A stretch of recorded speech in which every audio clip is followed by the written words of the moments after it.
statement of purpose is really very important. Like everything which you written there is Bible for them. It will not happen that the PI would always go in the direction in which you wanted. I used a tactic there because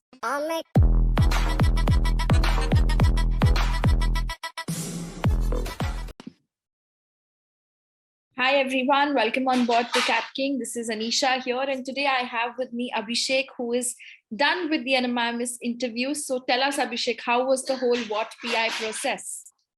I would say that the process was conducted very smoothly, and it was one of the very nicest experience because I particularly got to understand what NMIMS holds when it comes to managing stuff. Even in the course of a pandemic, if they are trying to conduct a process so seamlessly and a very perfect manner, then I think that's a thing worth commendation.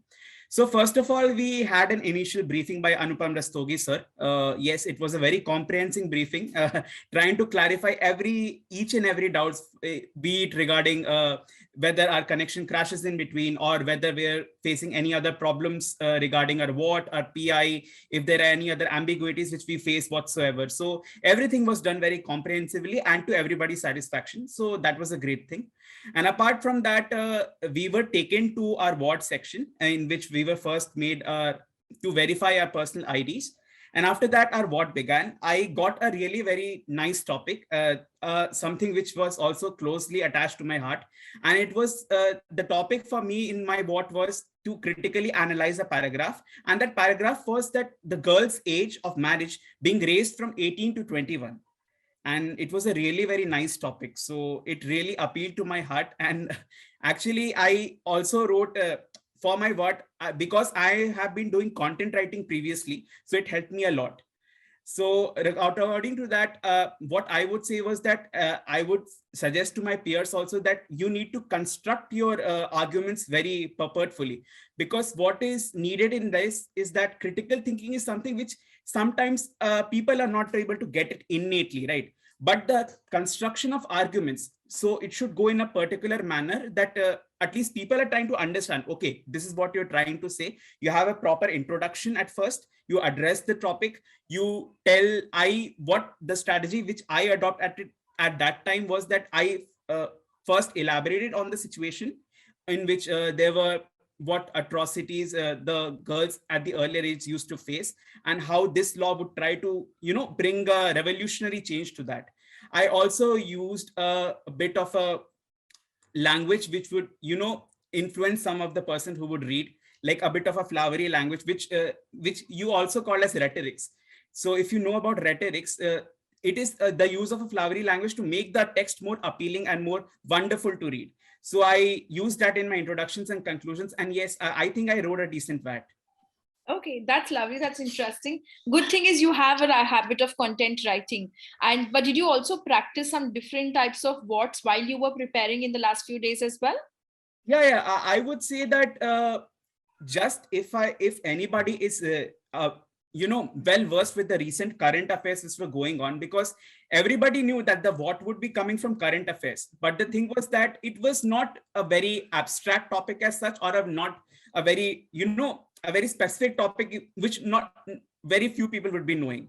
So if you were just very aware of the current happenings around you, then I think it was fair enough. And it was not that like content writing played to my advantage, but what I would say is that anybody could decently perform in what. You just have to construct your arguments in a particular manner and then try to formulate it in a way so as to look it more appealing and the people have the clarity as to what you're trying to say and communicate.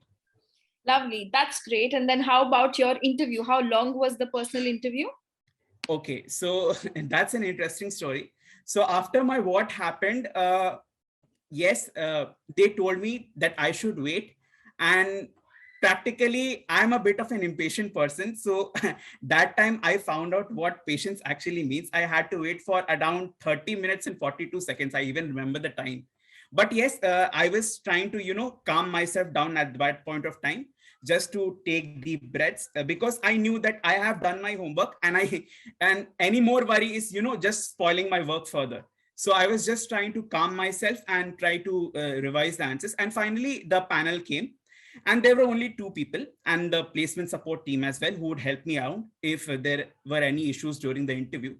And those two people, I would presume they were 40 plus, but they were very decent and they were very understandable. First of all, I would really commend NMIMS interviewers. Like they really don't have any intention to grill people as such.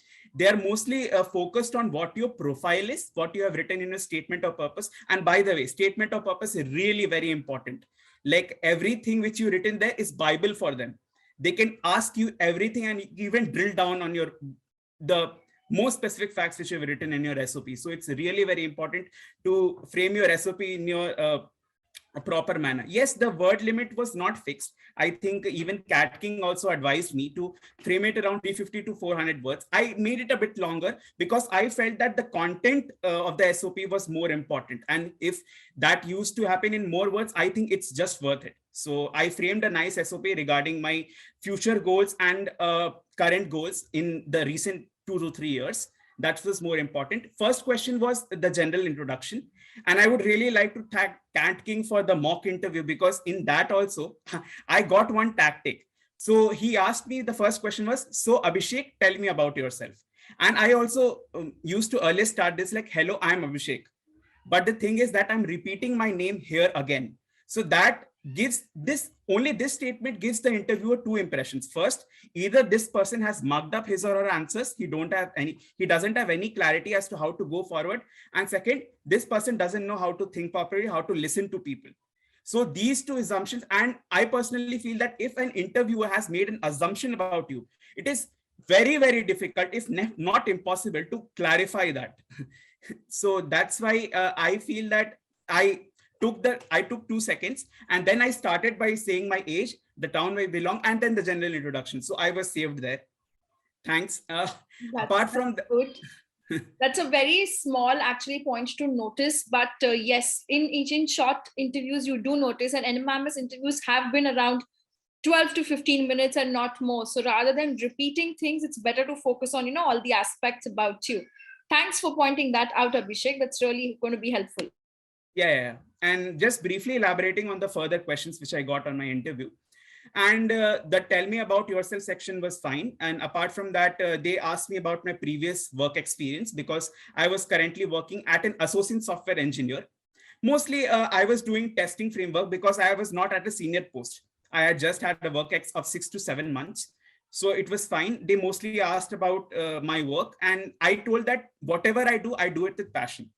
So obviously I knew that a cross question would come, that if you do testing so passionately, why not do it for the rest of your life? Why come to MBA? So I told them about my short-term plans and my long-term plans, because as a person, I've even done a small entrepreneur-like business at my undergrad college. So that played to my advantage.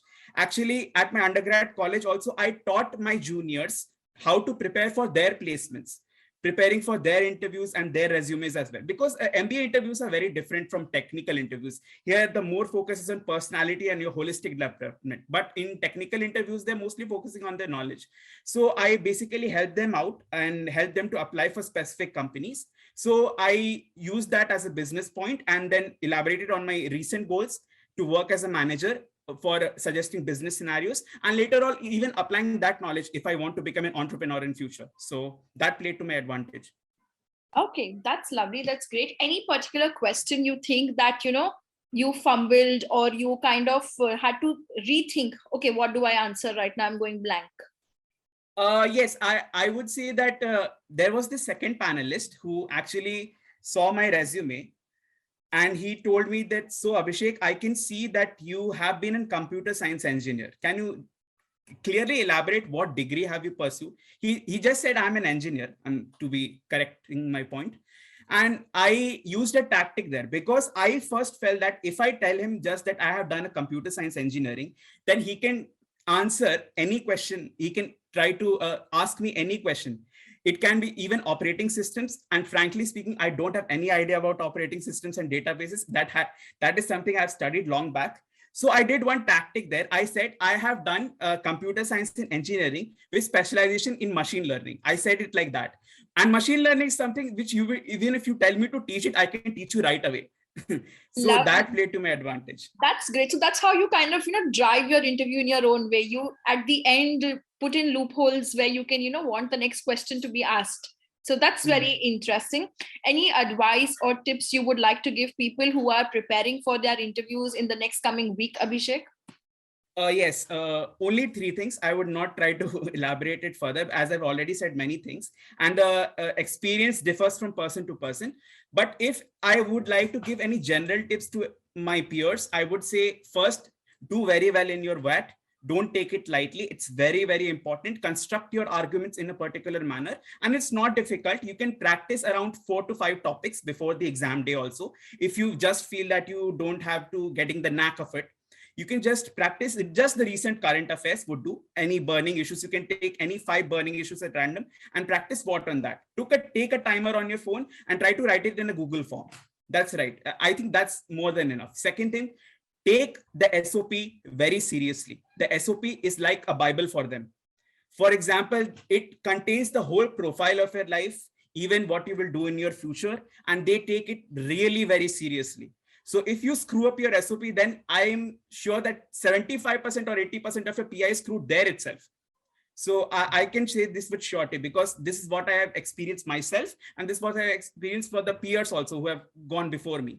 And third thing is, try to also improvise on that, because it will not happen that the PI would always go in the direction in which you wanted. Because as I also narrated that I also ad-libbed at some point of time. I had to drive it in such a way, because if I hadn't said that BTech in computer science and engineering with specialization in machine learning, then he could have asked me any question in computer science, and there was no guarantee that I could have answered that. So I think these are the 3 tips. That's really lovely and very well put forward for all of you. I would say, everybody, you have your interview in your hand to drive it in your favor. So you just need to be very focused on knowing yourself well and be able to justify and cross-question anything about you in a nice way. So that's something. And like he mentioned, they are not there to grill you. They're there to actually select you. So put forward your best self, be smiling and have a pleasant face when you go in for your interviews. You may have had lots of hiccups. Abhishek has had no issues. That's really good. But be ready for certain basic things like, it's probably you start at 8:30 a.m. and your interview is happening maybe at 5:30 p.m. You cannot come across as someone who's drained out at that point of time, right? So build your patience, guys, and be ready to handle any kind of technical glitches as well. Very small, but a very important factor, which I would like to highlight is, even now, Abhishek is sitting with his green screen at the back. Why? Because the background, the 2x2 frame really matters, right? So keep that well aligned for yourself. Don't let petty things like audio issues, lighting issues, and the background hamper your performance and take the interviewer to an off track. Am I correct, Abhishek? These small things also really matter, no? Yes. I actually took 15 minutes in advance to set up all this, because I really wanted to be the first impression as the best impression which they, perceive of me. Absolutely. So that's all from our end, guys. Wish you all the best for upcoming interviews, and let's hope to convert each one of them, and we're glad to keep sharing more experiences with you. Yeah. Thank you so much, ma'am, and fingers crossed. Let's see. Yes.